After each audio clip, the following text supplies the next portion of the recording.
9. Laju dan pecutan. Okey, sebelum itu saya switch off. Okey, laju dan pecutan. Ada dua subtopik iaitu 9.1 laju dan 9.2 pecutan. Hari ini kita belajar subtopik laju. Formula untuk laju ialah jarak bagi masa, manakala untuk laju purata ialah jumlah jarak bahagi jumlah masa. Okey, kita tengok. Laju ada dua jenis. Laju seragam dengan laju tak seragam. Laju seragam, kadar perubahan jarak dia adalah tetap. Maksudnya jarak dilalui adalah sama dalam setiap selang masa yang sama. Graf untuk laju seragam adalah linear, maksudnya garis lurus. Untuk laju tak seragam, kadar perubahan jarak dia adalah berbeza. Maksudnya jarak dilalui adalah berbeza dalam setiap selang masa yang sama. Graf yang dapat ialah tak linear. Maksudnya bukan garis lurus. Okey, kita tengok contoh. Hitung laju sebuah kereta yang bergerak sejauh 500 meter dalam masa 20 saat. Hitung laju. Kita guna formula laju ialah jarak bagi masa. Tapi dalam bab ini ada dua cara. Cara yang kedua guna segitiga ini. J untuk jarak, L untuk laju, M untuk masa. Kalau soalan hitung laju, so L, kita kena potong L untuk laju, dapat J di atas, M di bawah, maksudnya jarak bahagi masa. Dengan gantikan nilai dia 500 di jarak, 20 di masa, di bahagian masa, tekan kalkulator akan dapat jawapan 25 meter per saat. Okey, contoh 2. Hitung jarak dilalui sebuah bas dengan kelajuan 80 km per jam dalam masa 45 minit. So, kita tengok guna segitiga ini. Hitung jarak. Oh ya, sebelum ini tengok jam dengan minit. Tak sama kan? Kena samakan unit dia dulu baru boleh buat. So, kita kena tukar 45 minit tukar ke jam. So, bahagi 60. Bahagi 60 untuk tukar ke jam. So, bila tekan kalkulator dapat 0.75 jam. Okey. Guna segitiga ini, hitung jarak. So, kita kena potong J untuk jarak. Bila dapat level yang sama, maksudnya L laju darab M masa. So, gantikan nilai dia 80 darab, bukan darab dengan 45. Darab dengan jam yang kita tukar tadi. Darab 0.75 untuk masa. So, dapat jawapan 60 km. So, contoh seterusnya. Hitung masa dalam jam yang diambil oleh sebuah lori dengan kelajuan 60 km per jam untuk bergerak sejauh 72 km. Okay. Hitung masa. So, kita kena potong M. M untuk masa. Maka kita dapat di atas untuk jarak, L di bawah untuk laju. Maksudnya jarak bahagi laju. Gantikan nilai dia jarak 72 km, laju 60. Bila tekan kalkulator, 72 bagi 60, kita dapat 1.2 jam. Okay, contoh seterusnya ialah cara penukaran unit. Apa itu unit? Unit maksudnya yang ini.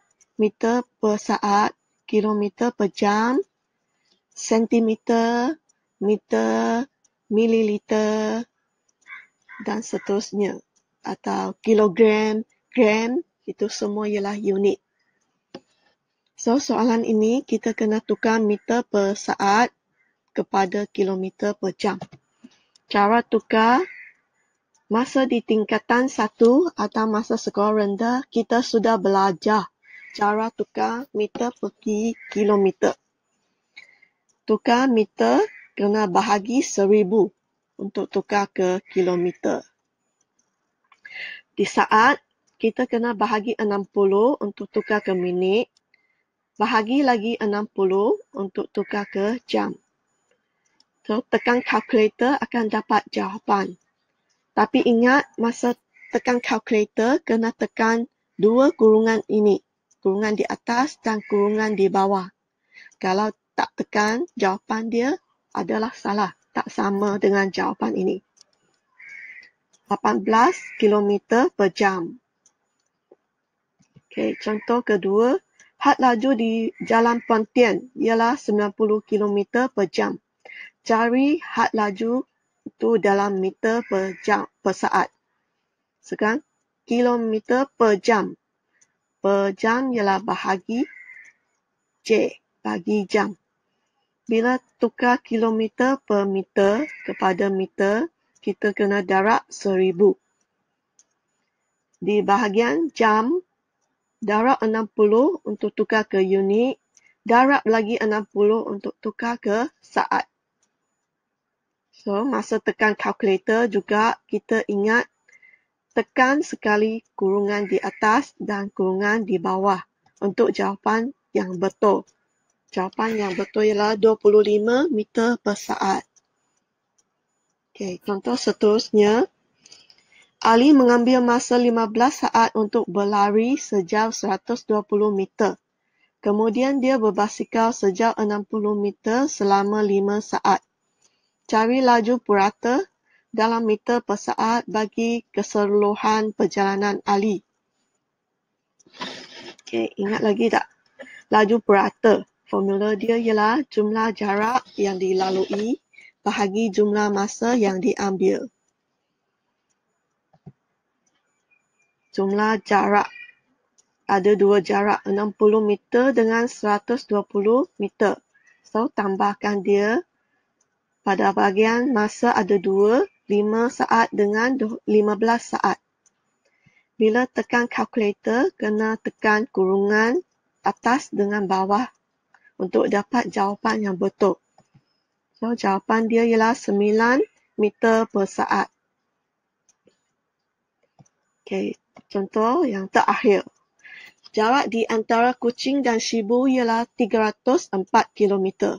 Sebuah kereta memulakan perjalanan pada jam 07.45. Laju purata kereta itu ialah 80 km per jam. Pada waktu apakah dalam sistem 24 jam, kereta itu sampai di Shibu? Okay. Dia nak cari waktu. Waktu maksudnya masa. Masa. So, kita kena potong M. Untuk dapat masa, jarak di atas, laju di bawah. Maksudnya jarak bahagi laju. Jarak dia 304 bahagi dengan laju 80. Tekan kalkulator akan dapat 3.8 jam. Tapi, dia nak dalam sistem 24 jam. Kita kena tukar 0.8 ini ke minit. Macam mana tukar? Kita asingkan 3 untuk jam. 0.8 kena darab 60 untuk tukar ke minit. Lepas darab, kita akan dapat 3 jam 48 minit. So, kereta itu mula perjalanan pada 07.45. So, kita tulis 07.45 tambah dengan yang ini. Masa dalam perjalanan 3 jam 48. Tambah ini. Jam kerja dia bila tambah 93.